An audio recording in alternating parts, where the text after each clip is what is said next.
diseminasi penyebaran pemahaman dan pengalaman budaya positif di Sekolah UPT SD Negeri 70 Pindrang. Mari bersama-sama kita membuka acara diseminasi hari ini dengan membaca Bismillahirrahmanirrahim. Yang terhormat Ibu Kepala UPT SD Negeri 70 Pindrang, yang terhormat Bapak Ibu Guru yang sudah sempat hadir di hari ini pada acara diseminasi penyebaran pemahaman dan pengenalan budaya positif di Sekolah UPT SDN 70 Pindrang. Sebelumnya, saya Ibu Hasmawati selaku moderator pada acara diseminasi hari ini dan Ibu Andi Baut Tendriampa selaku narasumber dari acara diseminasi penyebaran pemahaman dan pengalaman budaya positif di Sekolah UPT SDN 70 Pindrang. Alhamdulillahirabbil alamin wassalatu wassalamu ala Rasulillah. Rabbi shrahli sadri wa yassirli amri wahlul 'uqdatam min lisani yafqahu qawli.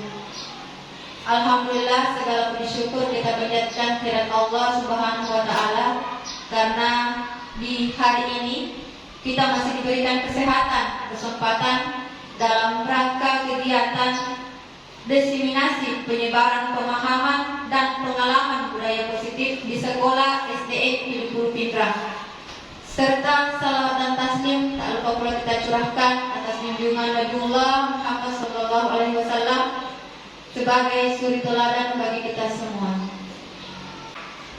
Acara selanjutnya menyanyikan lagu Indonesia Raya.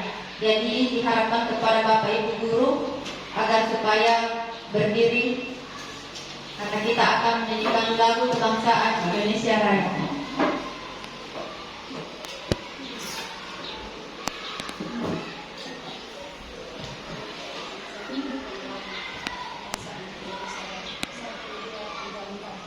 Indonesia tanah airku, tanah tumpah darahku. Di sanalah aku berdiri, jadi pandu hidupku. Indonesia kebangsaanku, bangsa dan tanah airku. Marilah kita berseru, Indonesia bersatu.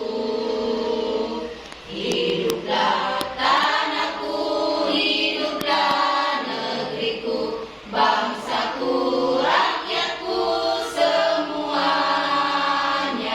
Bangunlah jiwanya, bangunlah badannya untuk Indonesia Raya. Indonesia Raya, merdeka, merdeka, tanahku, negeriku yang ku cinta. Indonesia Raya, merdeka, merdeka, hiduplah Indonesia Raya. Indonesia Raya, merdeka, merdeka, tanahku, negeriku yang ku cinta. Indonesia Raya, merdeka, merdeka, hiduplah Indonesia Raya. Bapak Ibu Guru dipersilakan duduk kembali. Selanjutnya pembacaan doa.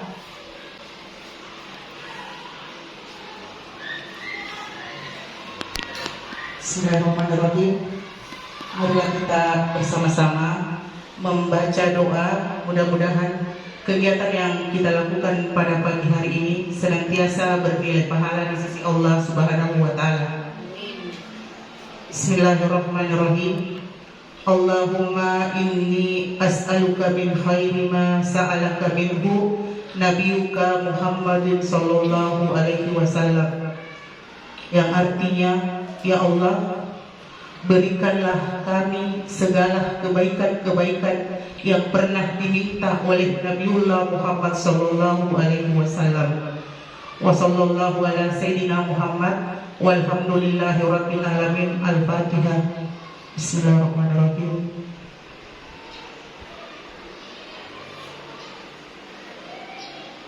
Amin amin. Assalamualaikum warahmatullahi wabarakatuh. Acara selanjutnya, sambutan Kepala UPT SD Negeri 70 Pinrang. Kepada Ibu dipersilahkan.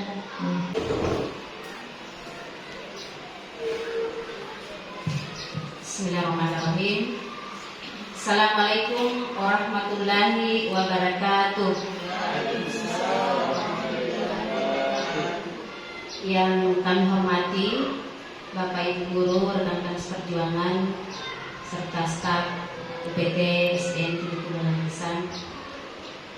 Alhamdulillah kita panjatkan puji syukur kehadirat Allah Subhanahu wa taala karena pada hari ini kita masih diberi kekuatan dan kesehatan sehingga dapat kembali bersama-sama di tempat ini dalam rangka melaksanakan suatu kegiatan daripada CPD kita di bawah tanggung SPD, yaitu diseminasi penyebaran pemahaman dan pengalaman budaya positif di sekolah UPT SDN 70 Pinrang.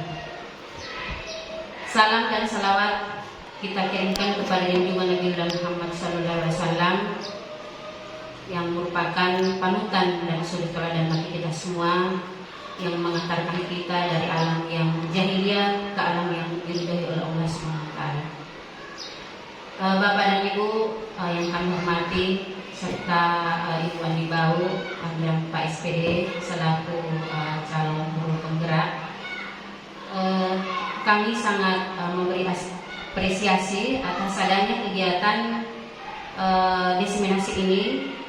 Tentunya harapan kami selaku pimpinan sekolah ini akan membawa angin segar kepada Bapak dan Ibu yang kita tahu bahwa dengan adanya guru penggerak di sekolah kita ini dalam rangka pendidikan ini sangat memberikan pengaruh positif terususnya kepada guru-guru yang selama ini kita jalani kurikulum. Ada 2 kurikulum, termasuk kurikulum 2013 dan yang 2 tahun terakhir ini kita sudah melaksanakan, yaitu kurikulum Merdeka.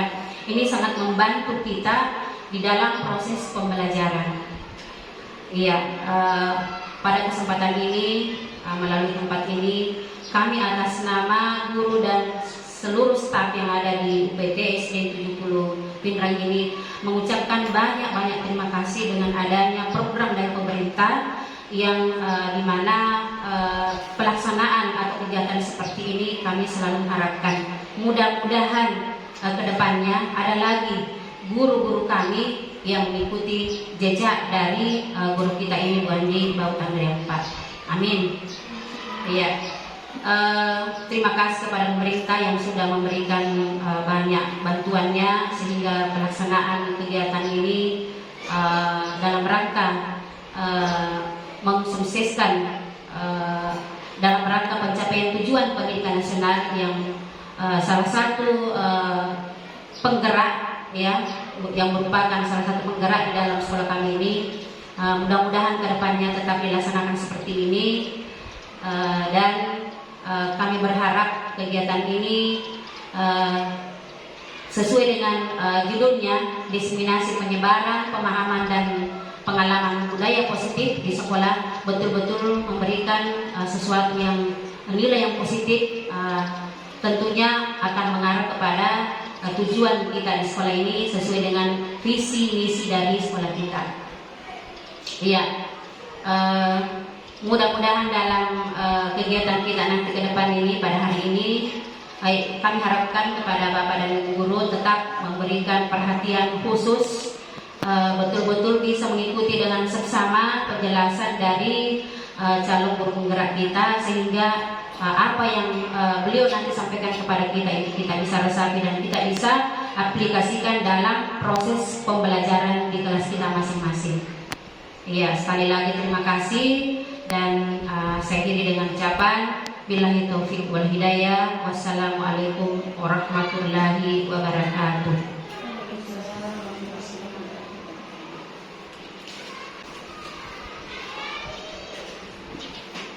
Nah, itulah tadi sambutan dari Ibu Kepala Sekolah. Kami ucapkan banyak terima kasih. Acara selanjutnya yaitu penyampaian materi tentang penerapan budaya positif. Nah, insya Allah akan diwakil langsung oleh narasumber kita, Ibu Andi Bau dan Riampa. Kepada Ibu dipersilahkan. Bismillahirrahmanirrahim. Assalamualaikum warahmatullahi wabarakatuh. Waalaikumsalam warahmatullahi wabarakatuh. Yang saya hormati Ibu Kepala Sekolah UPT SD 70 Pinrang dan rekan-rekan guru yang saya hormati dan saya banggakan. Puji syukur kita panjatkan karena Allah Subhanahu wa taala yang telah memberi kita kesempatan, kesehatan sehingga kita bisa melaksanakan kegiatan pada pagi hari ini. Dan tak lupa pula saya panjatkan salawat dan taslim atas junjungan Nabi besar kita Muhammad SAW, Nabi yang membawa kita dari alam yang gelap menuju alam yang terang benderang. Nah, adapun tujuan saya berdiri di hadapan Bapak Ibu guru adalah untuk menyelesaikan tugas saya pada kegiatan calon guru penggerak angkatan 9, yaitu modul 1.4 mengenai budaya positif. Sebelumnya saya mengucapkan banyak terima kasih atas kehadiran atas kesempatan waktu yang Bapak Ibu guru berikan kepada saya, karena tanpa kalian, tanpa kolaborasi kalian, kegiatan ini tidak bisa saya laksanakan dengan baik. Terima kasih banyak. Selanjutnya, adapun tujuan saya untuk melakukan diseminasi penyebaran pemahaman dan pengalaman budaya positif di sekolah, karena saya merasa bahwa hal penanaman karakter itu penting.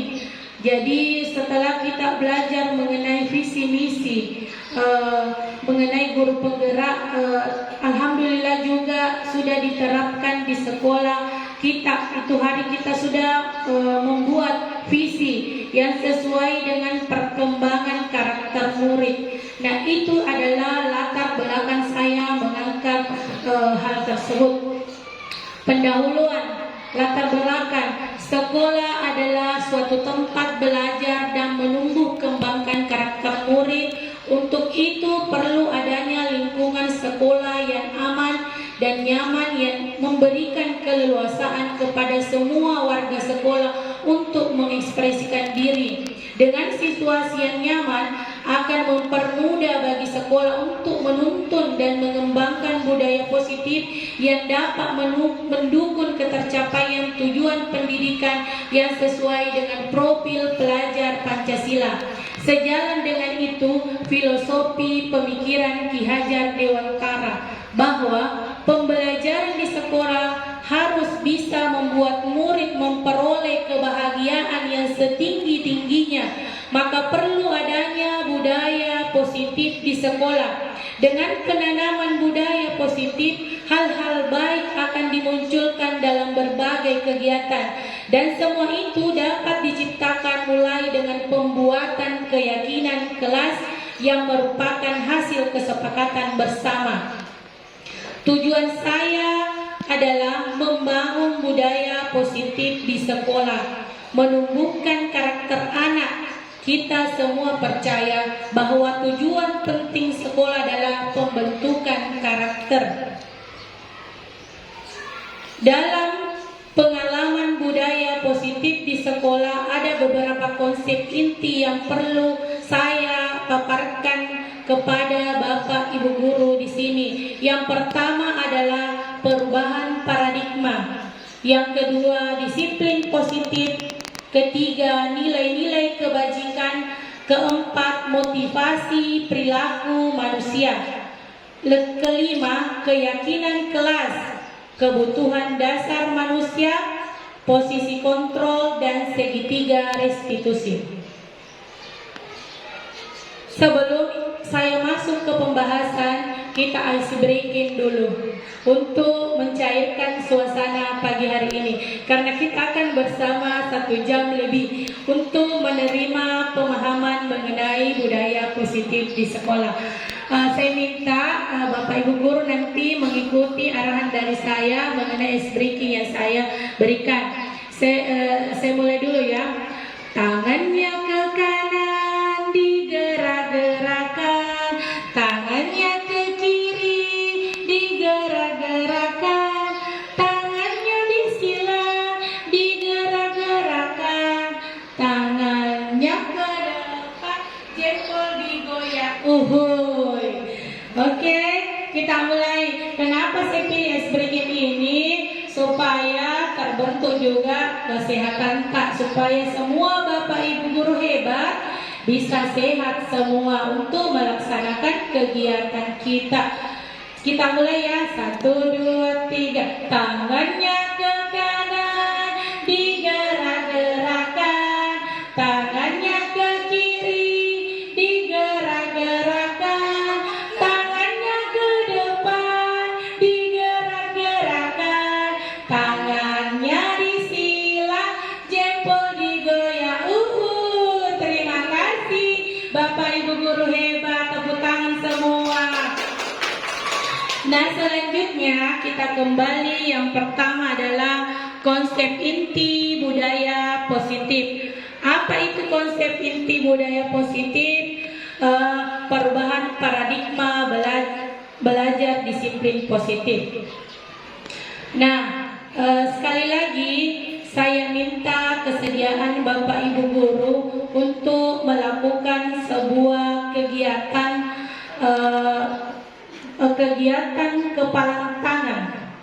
Nah, di sini saya minta A dan B, Bapak Ibu Guru bekerja sama untuk merobek kertas kecil. Kemudian tuliskan benda yang kalian anggap paling berharga.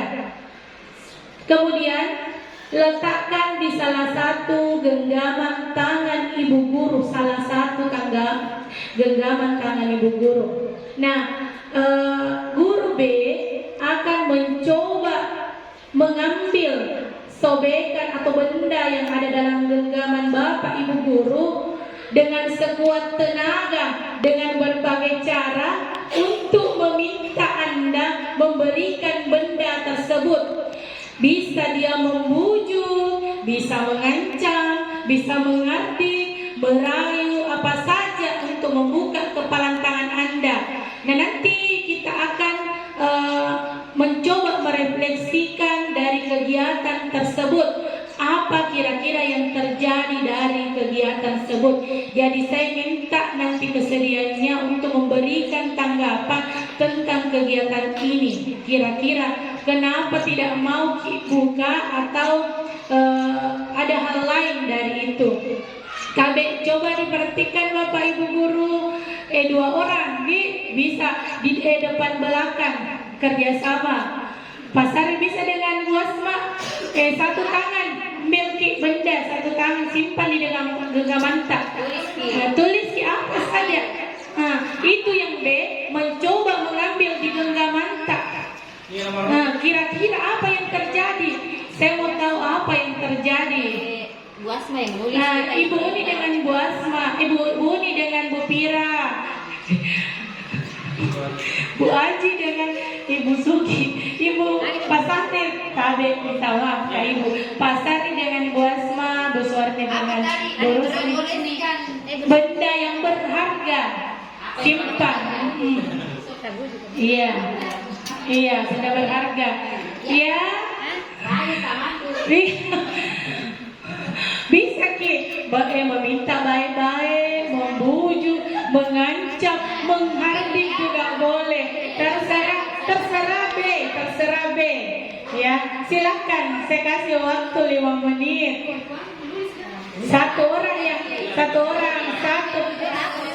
Satu itu yang kepala tangannya naik. Kalau itu ya guru punya benar. Iya. Ada yang galak, ada yang anu, ada yang kesal. Ada yang galak, ada yang anu, ada yang Iya. Yang B, coba B, silakan buka kepalanya.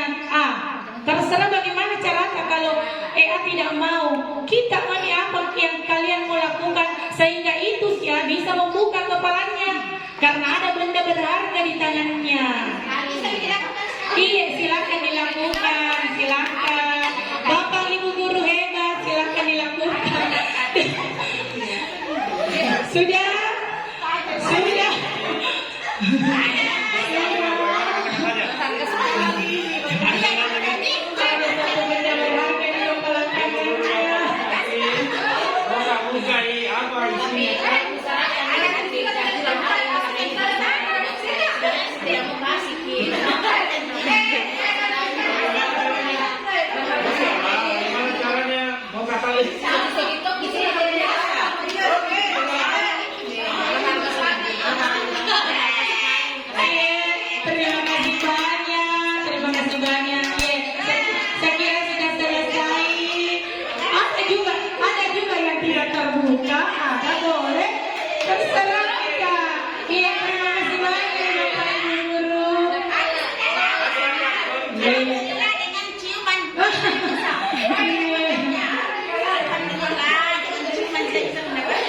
Iya, Ibu guru hebat, silakan duduk kembali ke tempatnya.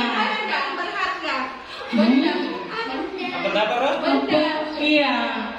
Jadi ada yang bisa berikan saya pendapatnya tentang kegiatan baru kita lakukan ini, Bapak Ibu guru hebat? Iya. Ada? Silakan kasih pendapat secara singkat saja apa tadi kegiatan kami wajib.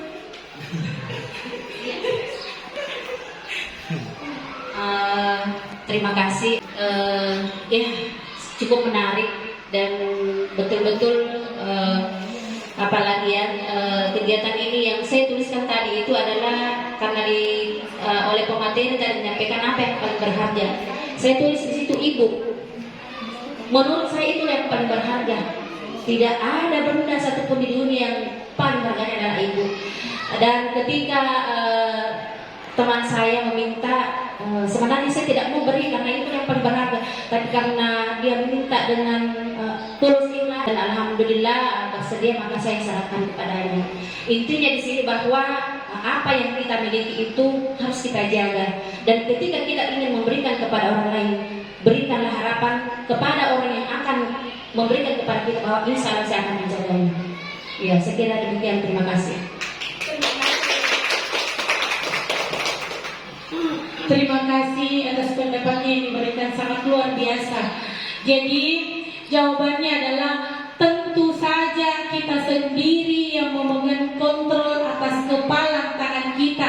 Apakah kita mau membuka atau menutup kepala tangan kita, itu bergantung pada diri kita masing-masing sesuai dengan kebutuhan dasar kita masing-masing. Jadi tentu saja kita bisa membukanya tergantung dengan kebutuhan dasar kita. Nanti kita akan belajar di sini posisi kontrol dan kebutuhan dasar. Selanjutnya, perubahan paradigma belajar. Ada 2 paradigma belajar yang kita ketahui di sini. Yang pertama adalah paradigma lama, guru lebih aktif atau teacher center. Yang sering kita lakukan selama ini adalah teacher center, ya. Jadi sebelumnya juga saya belajar mengenai ini, hal tersebut juga saya alami. Anak-anak saya tekankan, kau harus dengarkan ibu guru, kau harus dengarkan penjelasan ibu guru, kau harus pintar. Jadi selama ini yang kita pakai itu adalah paradigma lama. Jadi selama saya belajar modul 1.4 mengenai budaya positif di sekolah, saya pelan-pelan mengubah paradigma saya memberikan pembelajaran bagi anak-anak. Jadi yang kedua adalah paradigma baru yang seharusnya kita terapkan, yaitu siswa lebih aktif dalam pembelajaran, yaitu student center. Perubahan paradigma teori kontrol menurut Dr. William Glasser. Ilusi guru mengontrol murid. Ilusi bahwa semua penguatan positif efektif dan bermanfaat. Ilusi bahwa kritik dan membuat orang merasa bersalah dan dapat menguatkan karakter. Ilusi bahwa dewasa memiliki hak untuk memaksa. Jadi inilah selama ini yang kita inginkan, yang selama ini kita terapkan. Jadi selanjutnya ada bagaimana paradigma stimulus respon dan teori kontrol itu berlaku. Jadi realitanya kebutuhan kita sama, tapi teori kontrol tentang dunia, realita kebutuhan kita berbeda. Kedua, semua orang melihat hal yang sama, padahal setiap orang melihat gambaran berbeda. Kita mencoba mengubah orang agar berpandangan sama kepada kita. Teorinya, kita berusaha memahami pandangan orang lain tentang dunia. Perilaku buruk dilihat sebagai suatu kesalahan. Teori kontrol, semua perilaku memiliki tujuan. Selanjutnya, orang lain bisa mengontrol saya. Hanya Anda yang bisa mengontrol diri Anda. Jadi disitulah kita bisa melihat bahwa kontrol kita itu adalah kita sendiri yang memegang kontrol itu. Selanjutnya, saya bisa mengontrol orang lain. Teorinya, Anda tidak bisa mengontrol orang lain. Selanjutnya, pemaksaan ada pada saat bujukan gagal. Seperti tadi itu, kolaborasi dan komunikasi menciptakan pilihan-pilihan baru. Model berpikir menang kalah. Teori kontrol tentang dunia bahwa model berpikir menang-menang. Nah, sekarang kita masuk disiplin. Berasal dari bahasa Latin disiplina yang artinya belajar. Makna asal dari kata ini berkonotasi dengan disiplin diri dari murid-murid Socrates dan Plato. Disiplin diri membuat orang menggali potensinya menuju sebuah tujuan, apa yang dia hargai. Namun dalam budaya kita, makna kata disiplin telah berubah menjadi sesuatu yang dilakukan seseorang pada orang lain untuk mendapatkan kepatuhan. Kecenderungan umum adalah menghubungkan kata disiplin dengan ketidaknyamanan, bukan dengan apa yang kita hargai atau pencapaian suatu tujuan mulia. Nilai-nilai kebajikan. Sebagai seorang guru, sebagai seorang pendidik, perlu kiranya kita mengetahui nilai-nilai kebajikan. Karena nilai-nilai kebajikan itu adalah sifat-sifat positif manusia yang merupakan tujuan mulia yang ingin dicapai setiap individu. Nah, yang mana yang termasuk nilai-nilai kebajikan? Di sini yang terdapat banyak nilai-nilai kebajikan, ada yang dikatakan kebajikan universal, umum, antara lain keadilan, keselamatan, tanggung jawab, kejujuran, rasa syukur, berprinsip integritas, kasih sayang, rajin, berkomitmen, percaya diri, kesabaran, keamanan, dan lain sebagainya. Jadi inilah yang termasuk nilai-nilai kebajikan universal yang kita harus ketahui sebagai seorang pendidik. Selanjutnya, nilai-nilai kebajikan universal terdapat pula di profil pelajar Pancasila, yaitu beriman dan bertakwa kepada Tuhan Yang Maha Esa dan berakhlak mulia, berkebinekaan global, gotong royong, mandiri, kreatif, dan bernalar kritis. Jadi terdapat pula di profil belajar Pancasila. Nah, kebutuhan dasar. Kebutuhan dasar manusia ada kebutuhan bertahan hidup. Contohnya ada anak-anak yang taraf ekonominya di bawah sekali, maka setidaknya kita seorang pendidik bisa memberikan bantuan memenuhi kebutuhan bertahan hidupnya dari segi ekonominya, maksudnya di sini ya. Yang kedua adalah kasih sayang. Yang mana yang dimaksud dengan kasih sayang adalah ketika ada anak-anak yang kita lihat perlu pendekatan untuk memberikan kasih sayang agar mereka tersentuh untuk melakukan perubahan yang baik. Dan yang ketiga adalah penguasaan manusia. Bagaimana kita melakukan pendekatan kepada anak-anak sehingga anak bisa berubah menjadi disiplin. Selanjutnya adalah kebebasan. Kita juga sebagai seorang guru perlu memahami arti kebebasan bagi anak. Karena biasa anak sementara belajar ada yang tidur, ada yang bagaimana. Jadi di situ juga perlu kita ketahui arti kebebasan. Dan yang terakhir adalah kebutuhan dasar manusia mengenai kesenangan anak. Nah, di sini kebutuhan bertahan hidup berkaitan dengan fisiologis. Di antaranya tadi saya singgung sedikit mengenai makanan, tempat untuk berlindung, beristirahat, keamanan, kesehatan, dan lain-lain. Jadi itu yang menyangkut kebutuhan bertahan hidup. Kalau yang menyangkut kebutuhan untuk merasa senang adalah berupaya untuk mencari kesenangannya.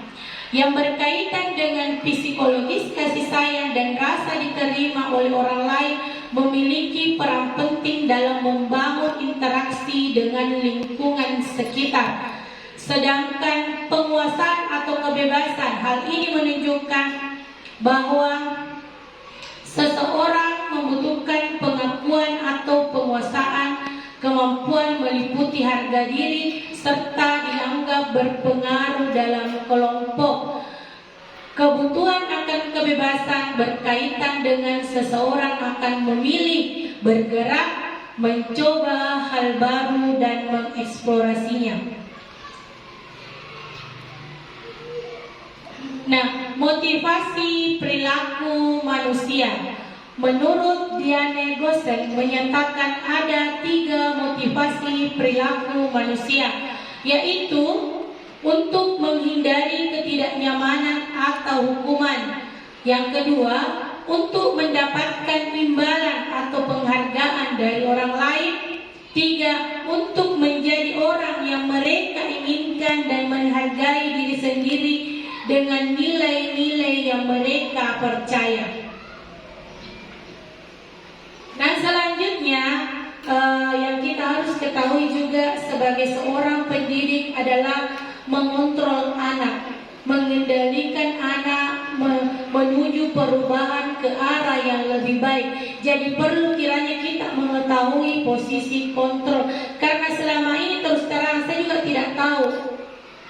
Padahal selama ini kita sudah mengontrol anak.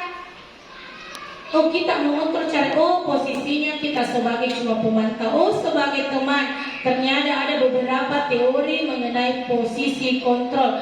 Jadi sebentar Bapak Ibu bisa memahami di posisi mana Bapak Ibu selama ini dalam mengontrol anak-anak di sekolah.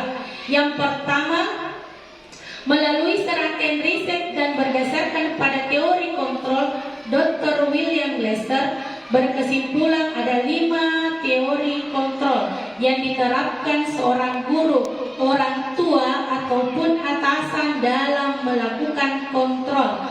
Kelima kontrol tersebut adalah 1.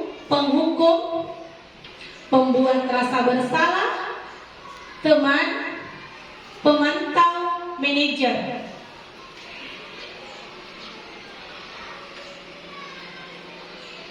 Nah, di sini kita mengetahui posisi kita yang keberapa sebenarnya kita.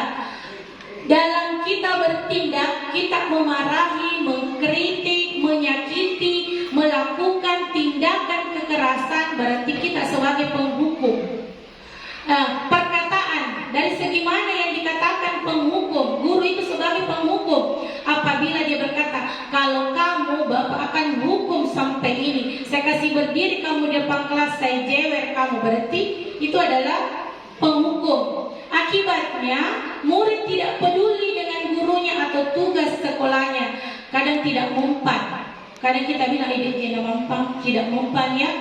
Pola perilaku yang bisa ditimbulkan, perilaku melanggar yang berulang sebagai bentuk perlawanan. Jadi kadang berulang itu kejadian. Karena itulah pola perilaku yang ditimbulkan oleh penghukum. Nah, selanjutnya adalah motivasi yang berkembang, motivasi ekstrinsik. Motivasi ekstrinsik. Guru pembuat merasa bersalah. Tindakannya bagaimana? Mendiamkan, menceramahi, membuat terasa bersalah. Kata-katanya biasa yang diucapkan adalah Bapak Ibu kecewa sama kamu. Kalau orang tuamu tahu bagaimana, seharusnya kamu tahu tentang apa yang kamu lakukan hari ini. Nah, akibatnya murid merasa bodoh atau nakal. Itu akibat yang ditimbulkan dari guru pembuat rasa bersalah. Yang ke pola perilakunya. Pola perilaku yang terbentuk di sini adalah rasa rendah diri, kurang percaya diri, cemas dan khawatir salah. Dan motivasi yang berkembang adalah biasanya dari ekstrinsik, dari luar. Nah, sebagai teman, guru ketiga, sebagai teman, tindakannya itu membuat pemakluman. Perkataannya lakukan demi Bapak Ibu. Akibatnya merasa guru adalah teman yang bisa memaklumi kesalahannya.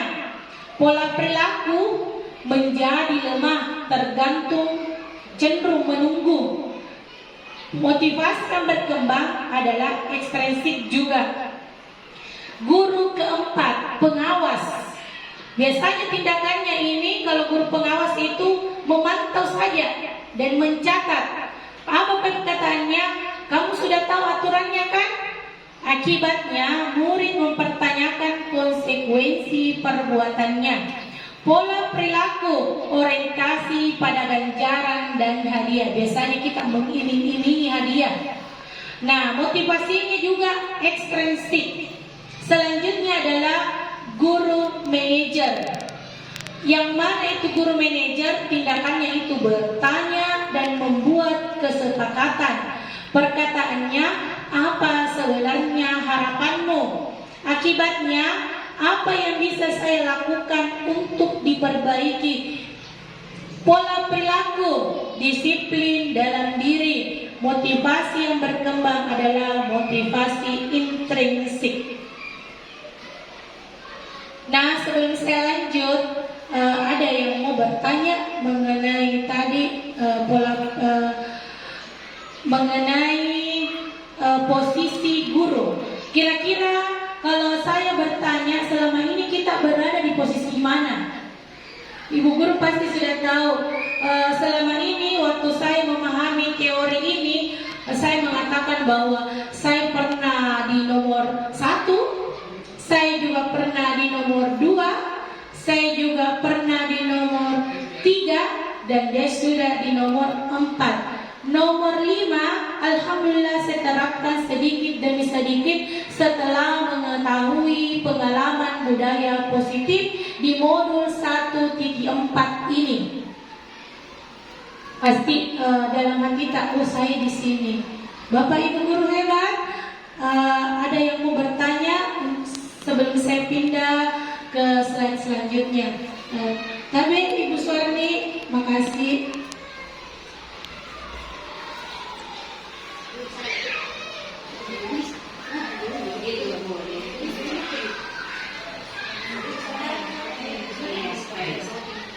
Ya, terima kasih atas kesempatan yang diberikan.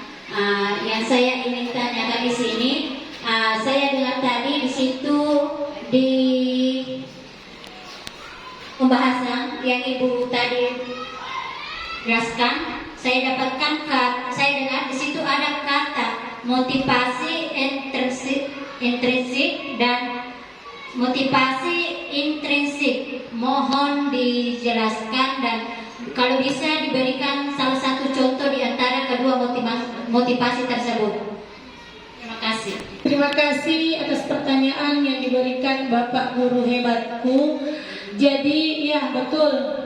Jadi ada beberapa motivasi, ada dua motivasi yang perlu kita tanamkan dari dalam diri kita sebagai seorang pendidik. Yang mana itu motivasi intrinsik adalah motivasi keinginan atau keimbalan yang kita dapatkan dari luar. Contohnya, kita melakukan sesuatu karena adanya imbalan hadiah.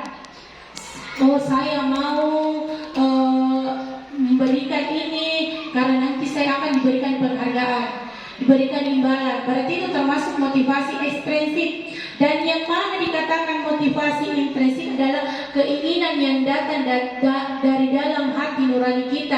Contohnya, kita memang menyayangi anak tersebut, mau memberikan kasih sayang yang tulus, pendekatan yang baik. Jadi timbul karena dorongan dari dalam diri kita sendiri.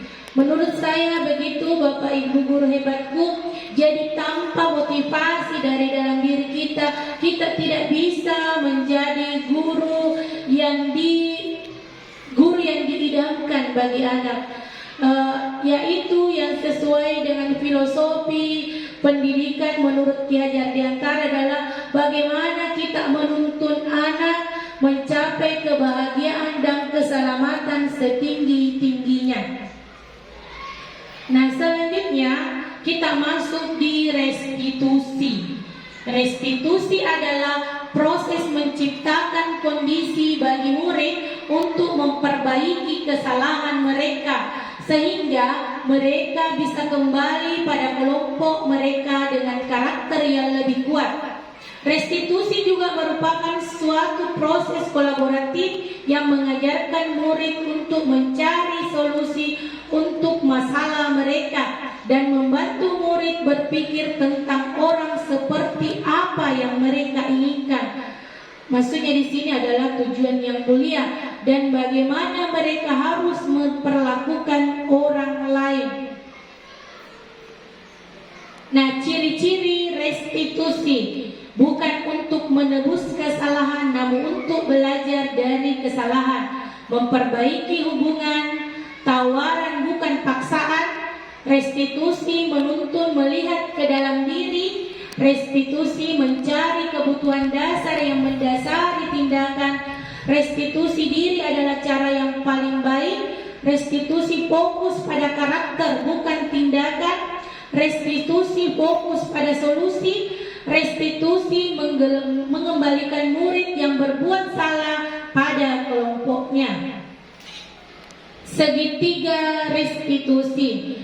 Kenapa kita perlu menerapkan segitiga restitusi sekarang? Karena sekarang kita itu guru tidak boleh lagi memberikan hukuman kepada anak, ya, baik itu dengan membentak, apalagi dengan fisik, ya, sesuai dengan undang-undang, karena sudah ada juga undang-undang untuk mengatur demikian. Jadi disinilah maka kita sebagai pendidik kiranya bisa menerapkan segitiga restitusi. Alhamdulillah juga saya sudah menerapkan ini pelan-pelan. Jadi saya mau sosialisasikan kepada Bapak Ibu Guru hebatku tentang bagaimana pemecahan masalah menggunakan segitiga restitusi. Yang mana itu? Yang pertama, kita mau menstabilkan identitas. Yang kedua adalah validasi tindakan yang salah. Dan yang ketiga adalah menanyakan keyakinan. Yang mana itu menstabilkan identitas adalah langkah yang pertama dilakukan adalah segitiga restitusi, yakni pada bagian dasar adalah anak berbuat salah, maka kebutuhan dasar mereka yang tidak terpenuhi. Bagian dasar segitiga restitusi memiliki tujuan untuk merubah orang yang gagal karena berbuat kesalahan menjadi orang yang sukses. Kita harus mampu meyakinkan mereka dengan mengatakan kalimat seperti, tidak ada manusia yang sempurna. Saya juga pernah melakukan kesalahan seperti itu. Ketika seseorang dalam kondisi emosional, maka otak tidak akan mampu berpikir rasional. Saat inilah kita menstabilkan identitas anak. Anak kita bantu untuk tenang dan mencari solusi untuk menyelesaikan permasalahan. Validasi tindakan yang salah. Dalam validasi tindakan yang salah adalah kita mampu memahami kebutuhan dasar yang mendasari tindakan anak berbuat kesalahan. Menurut teori kontrol, semua tindakan manusia baik atau buruk pasti memiliki maksud tujuan tertentu. Kita menolak anak yang berbuat salah, dia akan tetap dalam masalah. Yang diperlukan adalah kita memahami alasan melakukan hal tersebut sehingga anak merasa dipahami. Menanyakan keyakinan. Menanyakan keyakinan di sini ini ketika langkah 1, langkah 2 sukses kita lakukan, maka anak akan siap untuk dihubungkan dengan nilai-nilai yang dia percaya dan berpindah menjadi orang yang dia inginkan. Penting menanyakan kepada anak tentang kehidupan ke depan yang dia inginkan. Ketika mereka sudah menemukan gambaran masa depannya, guru dapat membantu mereka untuk fokus pada gambarannya. Melalui segitiga restitusi, kita dapat mewujudkan mereka melalui murid yang merdeka. Mereka mampu menyelesaikan masalah dengan motivasi internal dan bertanggung jawab terhadap pilihannya. Nah, selama ini yang saya terapkan, ada contoh kasus di sini. Ini contohnya, Al itu memukul temannya menggunakan helm. Ya, contoh kasusnya di sini, seorang anak memukul temannya menggunakan helm di kepalanya pada saat itu ya yang terjadi di kelas. Jadi saya di sini menerapkan segitiga restitusi. Jadi yang pertama tadi adalah validasi, menstabilkan identitas. Ya, menstabilkan identitas. Jadi kalau kita bertanya mengenai menstabilkan identitas di sini adalah contohnya kalau saya waktunya saya terapkan di sekolah di kelas adalah tahu nak kenapa ibu guru panggil ke sini? Kenapa ibu guru panggil di sini? Berarti itu sudah menstabilkan identitas. Selanjutnya, kalau kita sudah menanyakan kesalahannya, tadi kalian berbuat apa? Salah tidak yang kalian lakukan? Berarti itu sudah masuk memvalidasi tindakan yang salah tahap kedua. Nah, terus yang ketiga adalah saya menanyakan keyakinan. Berarti ada poin ketiga, segitiga restitusi yang ketiga adalah menanyakan keyakinannya. Bahwa anak ini sudah melanggar keyakinan kelasnya di poin ke-5 dan ke-6.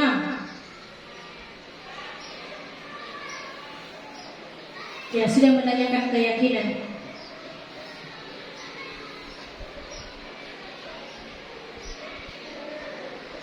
Jadi nanti Bapak Ibu guru hebatku, saya akan pandu untuk cara membuat keyakinan kelas untuk diterapkan di masing-masing kelasnya. Selanjutnya pendapat siswa.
Jadi itu tadi contoh penerapan segitiga restitusi yang saya lakukan selama ini.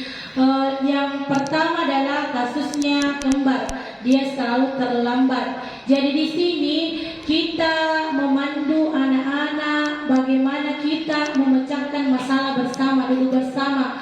Kita mau menggali masalah apa sebenarnya, kenapa anak tersebut melakukan kesalahan. Makanya hal yang perlu diterapkan di sini adalah penerapan segitiga restitusi. Jadi langkah pertama adalah menstabilkan identitas, yang kedua validasi tindakan yang salah, dan yang ketiga adalah menanyakan keyakinan. Nah, apa itu keyakinan kelas? Adalah nilai-nilai universal yang disepakati tanpa ada paksaan dan diyakini bersama, yang berasal dari penyatuan pikiran untuk menjadi nilai-nilai kebaikan dan dilaksanakan oleh seluruh warga sekolah. Keyakinan kelas. Pendidikan menjadi satu tempat terbaik untuk persemaian benih-benih kebudayaan. Guru dapat menciptakan kelas yang aman, nyaman, dan menyenangkan melalui penerapan budaya positif.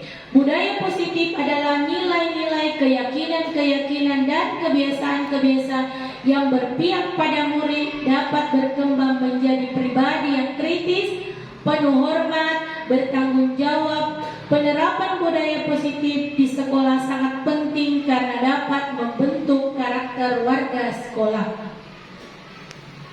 Jadi perlu juga disosialisasikan mungkin nanti setelah penerimaan rapor semester 1 mengenai keyakinan kelas.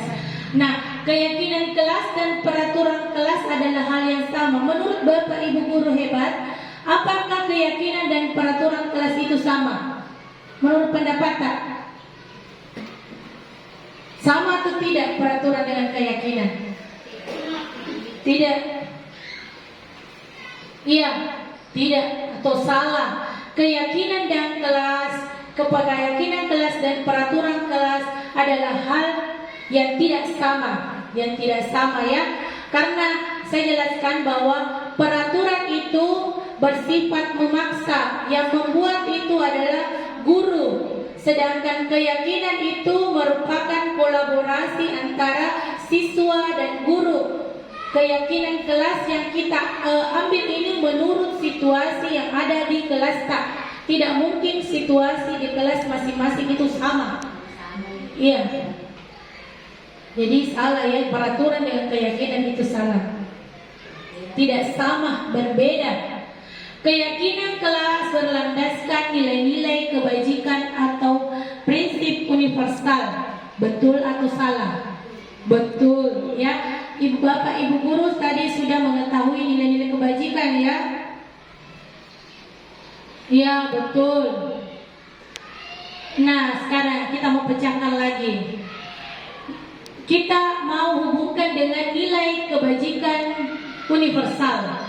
Nah ada orang yang menggunakan helm saat mengendarai motor, dan ada juga orang yang membuang sampah pada tempatnya. Ada juga dilarang menggunakan kata-kata kasar. Nah, Bapak Ibu guru hebatku, Tabe, coba siapa yang ingin memberikan nilai-nilai kebajikan atau keyakinan yang ingin diangkat dari peraturan tersebut. Kira-kira apa nilai kebajikannya? Disesuaikan tadi nilai-nilai kebajikan. Kalau menggunakan helm saat mengendarai motor, berarti nilai kebajikan apa itu?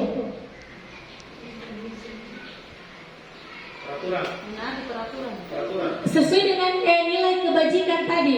Nilai kebajikan kita hubungkan dengan ini tadi.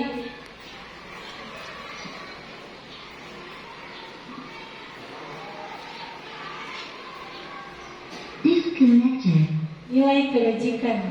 Iya, ini. Kita hubungkan dengan ini. Yang mana poinnya yang dimaksud ya? Keselamatan berkendara. Iya.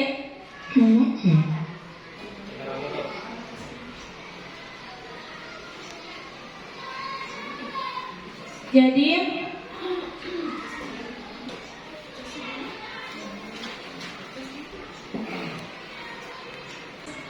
ya. Jadi inilah yang dia maksud nilai keyakinan Jadi nanti Bapak Ibu guru hebat, kalian akan memberikan nilai kebajikan pada keyakinan kelas yang kita buat. Jadi kalau kita menggunakan helm, berarti nilai kebajikannya adalah keselamatan. Membuang sampah berarti menjaga kebersihan. Dilarang menggunakan kata-kata kasar, berarti selalu bersikap positif dan hormat. Jadi ini yang perlu kita ketahui supaya kita bisa menghubungkan nanti peraturan kelas yang kita buat. Selanjutnya adalah apa langkah-langkah utama dalam menetapkan keyakinan kelas serta pendalamannya. Yang pertama adalah berdiskusi memunculkan peraturan yang perlu ditaati warga sekolah. Kita berdiskusi sama anak, peraturan apa yang kita bisa angkat. Yang kedua adalah mengubah peraturan menjadi kalimat yang positif, ya. Karena terkadang anak-anak mengatakan kalimat kata dilarang. Jadi disitulah peran kita sebagai guru memandu anak-anak untuk memberikan kalimat positif terhadap peraturan yang mereka buat. Nah, yang ketiga adalah menyarikan peraturan-peraturan menjadi nilai-nilai kebajikan, menjadi keyakinan kelas. Yang keempat, berdiskusi mengenai gambaran perilaku yang mencerminkan keyakinan kelas. Kita berdiskusi kepada anak-anak, kira-kira apa yang mau diangkat nanti ini, perilaku tak yang di dalam kelas yang mau dibuatkan keyakinan. Yang kelima adalah berdiskusi mengenai peran seluruh warga kelas, perannya anak-anak. Yang terakhir adalah meninjau ulang keyakinan kelas dari waktu ke waktu. Jadi itu keyakinan kelas tidak mesti itu harus ditinjau ulang sesuai dengan kondisi kelas tak. Siapa tahu itu peraturan tidak sesuai dengan kondisi kelas tak. Jadi perlu lagi kita tinjau ulang atau buat ulang keyakinan kelas tak. Jadi tidak mesti itu keyakinan dalam 1 tahun pas atau 2 tahun, tidak, disesuaikan dengan kondisi peserta didik di dalam kelas. Nah, kira-kira inilah gambaran mengenai waktu saya melakukan membuat keyakinan kelas di kelas 4. Saya berkolaborasi, berdiskusi mengenai keyakinan kelas yang kita mau terapkan. Hasilnya, setelah saya membuat kalimat positifnya, lahirlah keyakinan kelas.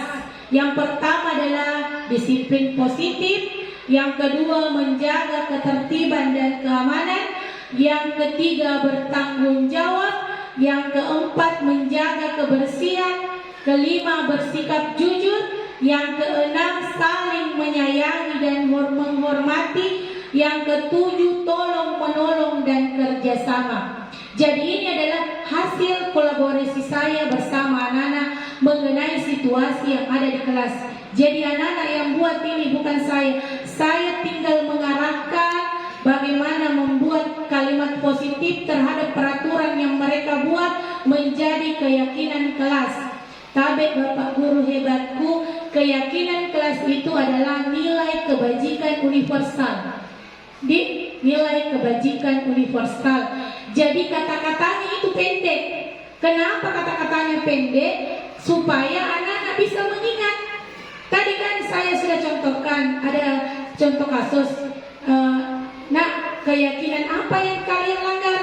Dia bilang, Ibu, keyakinan nomor 2 dengan nomor 6. Karena dia kan sudah mengganggu temannya dan dia juga telah memukul temannya.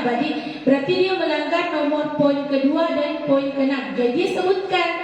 Jadi anak-anak diberikan kata atau kalimat untuk keyakinan kelasnya, nilai-nilai kebajikan universal, tidak boleh panjang supaya anak-anak mengingatnya.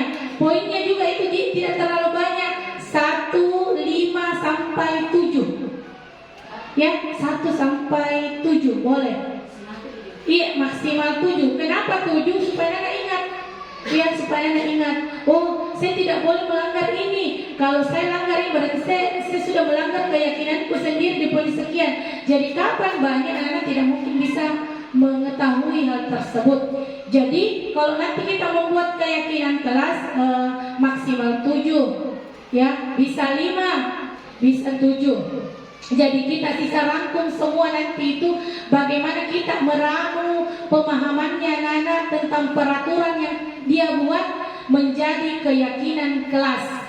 Patokannya adalah nilai-nilai kebajikan universal.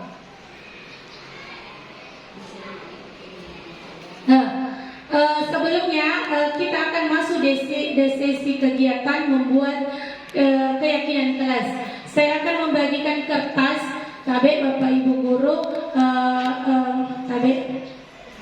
saya akan membagikan kertas. Kita akan membuat peraturan kelas.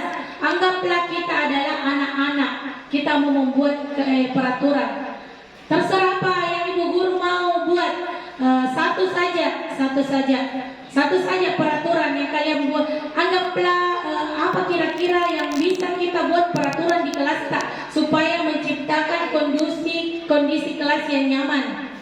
Satu saja peraturan dulu. Kita buat peraturan. Peraturan. Ya sudah. Peraturan saja buat peraturan di kelas. Dilarang atau apa?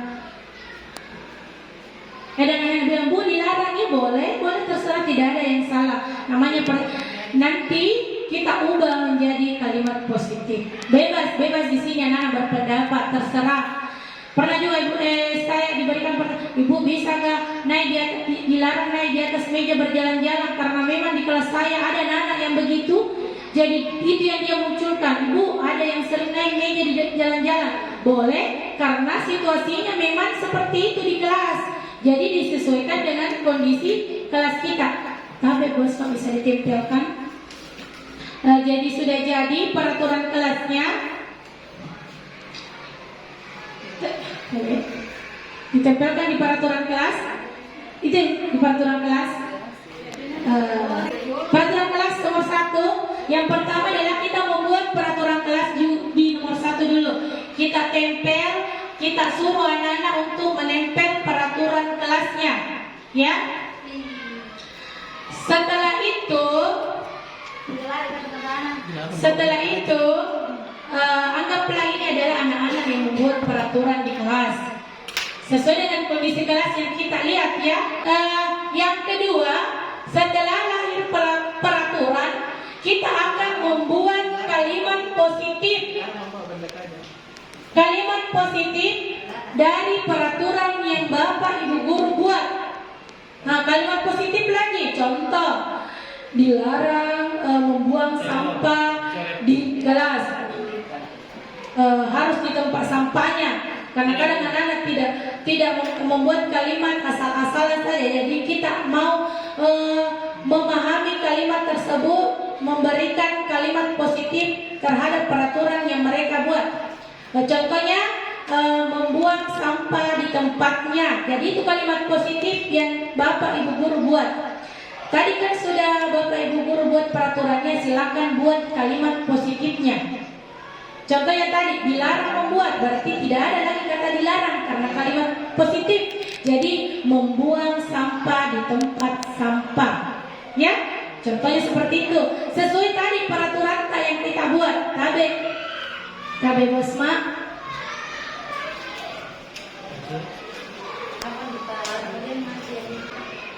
Sesuai dengan tadi yang Bapak Ibu guru hebat yang di jadi peraturannya di sini memberikan salam,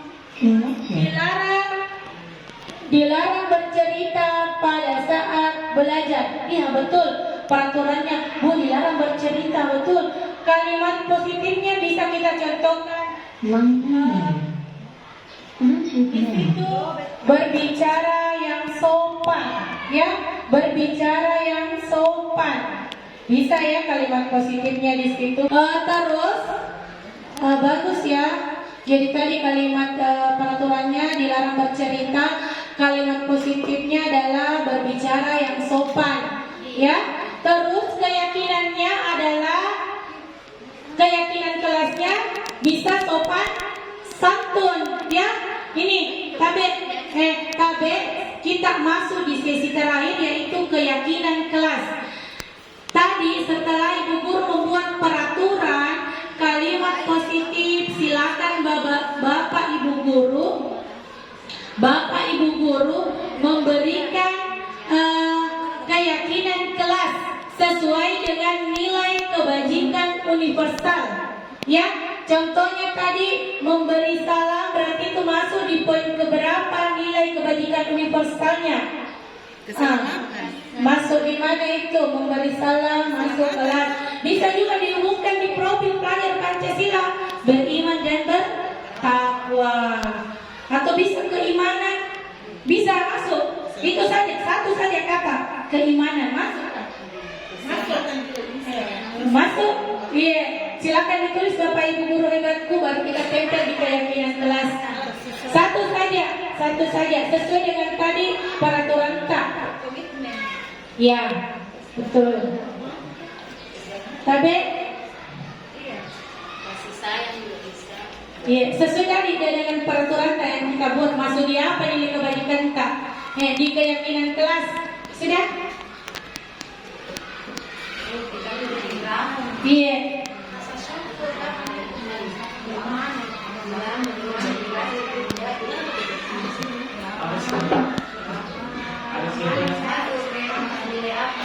Ya, sudah? Masuki di nilai-nilai kebajikan, karena ini yang kita munculkan untuk membentuk karakter siswa. Itulah yang masuk di nilai-nilai kebajikan. Jadi itu peraturannya, anak-anak, kita masukkan di dalam nilai kebajikan. KB sudah?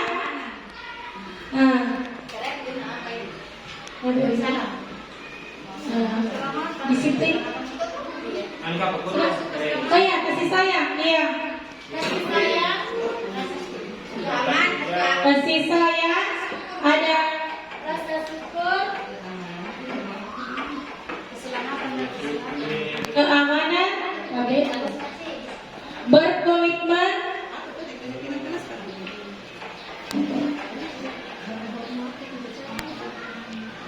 keselamatan, ya keselamatan.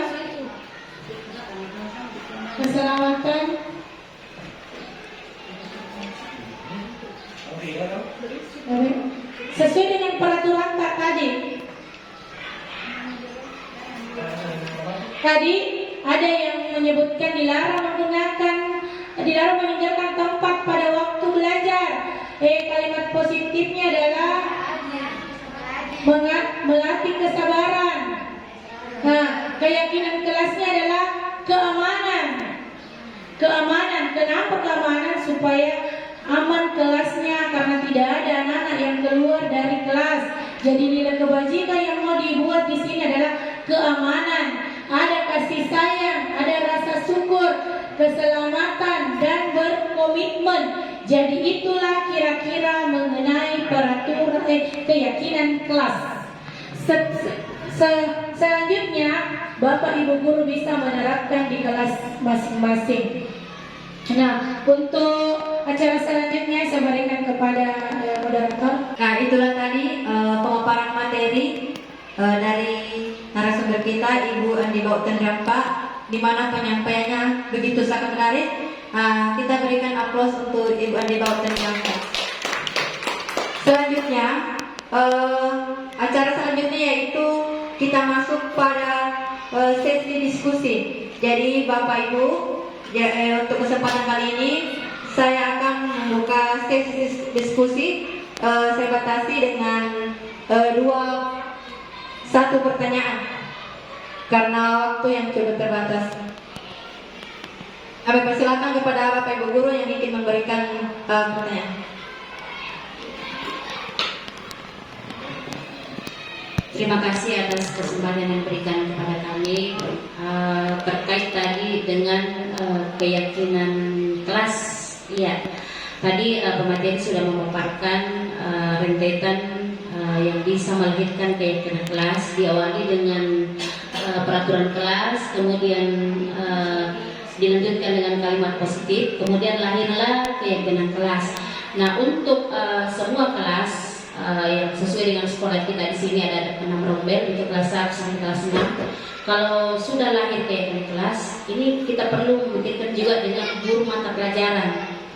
Apakah guru mata pelajaran yang masuk semua kelas boleh membuat sendiri keyakinan kelasnya atau ikut kepada keyakinan kelas yang dimasukinya? Termasuk kedua guru mata pelajaran ini, mata pelajaran pendidikan agama Islam dengan PJOK. Iya. Untuk sementara demikian, terima kasih. Assalamualaikum warahmatullahi wabarakatuh. Terima kasih atas pertanyaan yang diberikan. Menyangkut dengan keyakinan kelas di sini adalah itu keyakinan kelas, maksudnya di sini wajib pemahaman anak-anak, tingkah laku anak-anak di dalam kelas. Jadi secara sadar dia memberikan pemahamannya tentang perilakunya di dalam kelas. Jadi yang dilibatkan di sini boleh juga guru mata pelajaran, tapi kan yang mengetahui karakteristik individu setiap anak di masing-masing kelas itu sendiri adalah guru kelasnya.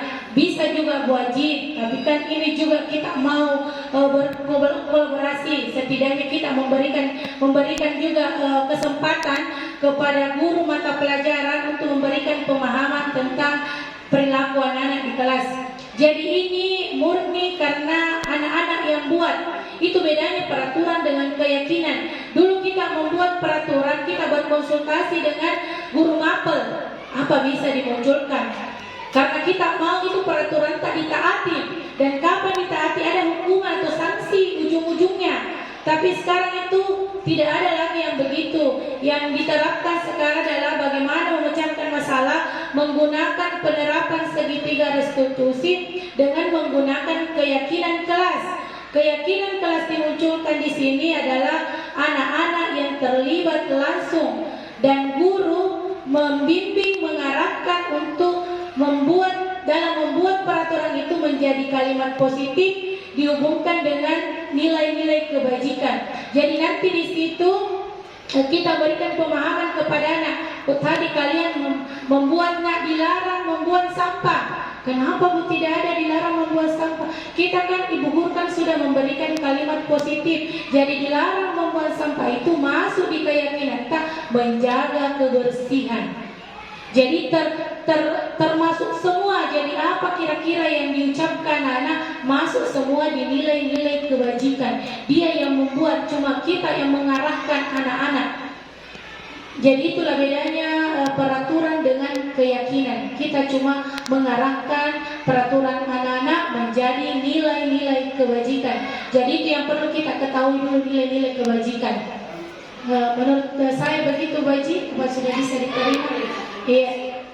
Selanjutnya yaitu memberikan kesimpulan atau refleksi dari materi yang sudah dipaparkan tadi oleh Ibu Andi Baut dan Rampa. Bismillahirrahmanirrahim. Assalamualaikum warahmatullahi wabarakatuh. Terima kasih banyak atas kesempatan yang diberikan kepada saya.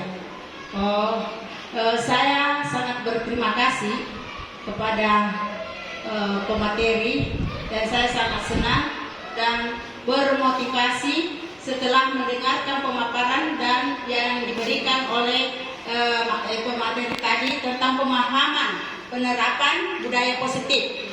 Saat saya hari ini saya tertantang untuk melakukan perubahan-perubahan kecil mulai sekarang, insya Allah. Bagaimana penerapan budaya positif dengan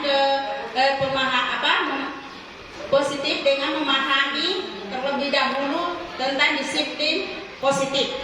Nah, disiplin positif di sini ada dua teorinya, yaitu teori kontrol dan teori motivasi. Teori kontrolnya yaitu teori yang meninjau posisi seseorang dalam upaya menerapkan disiplin. Sedangkan teori motivasinya adalah teori yang mendasari seseorang untuk memperlakukan atau bertindak. Kebutuhan bertindak yang tentang kebutuhan dasar, segitiga restitusi dan keyakinan kelas. Semoga setelah memahami ini semua saya bisa menjadi guru sesuai dengan filosofi Ki Hajar Dewantara. Menurut Ki Hajar Dewantara, guru pamong artinya guru itu menjaga, memberi tauladan, membina dan mendidik anak dengan penuh kasih sayang. Jadi tugas guru di sini adalah menuntun, bukan menuntut ya, menuntun segala kodrat yang ada pada anak agar mereka mencapai kebahagiaan dan keselamatan setinggi-tingginya, baik sebagai manusia maupun sebagai anggota masyarakat berdasarkan pada kodrat alam dan kodrat sama. Demikian kesimpulan yang bisa saya sampaikan. Semoga bermanfaat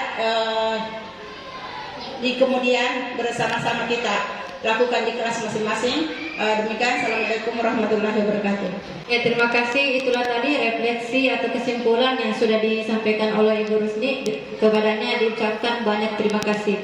Bapak Ibu Guru, alhamdulillah pada hari ini selesailah semua rangkaian acara diseminasi yang dilaksanakan hari ini, dan semoga dengan adanya tadi pemaparan materi itu bisa memberikan manfaat, pengalaman bagi kita semua. Dan kita ucapkan terima kasih banyak kepada Ibu Andi Bautenriang Pak SPD selaku CGP Angkatan 9 Kabupaten Pindrang. Semoga kita semua bisa mengambil hal-hal positif dan melakukan penerapan di sekolah kita. Amin, insya Allah. Bapak Ibu Guru, untuk hari ini selesai semua rangkaian acara, maka berakhir pula lah acara kegiatan hari ini. Bersama-sama kita menutup. Alhamdulillahirrabbilalamin. Assalamualaikum warahmatullahi wabarakatuh. Waalaikumsalam warahmatullahi wabarakatuh.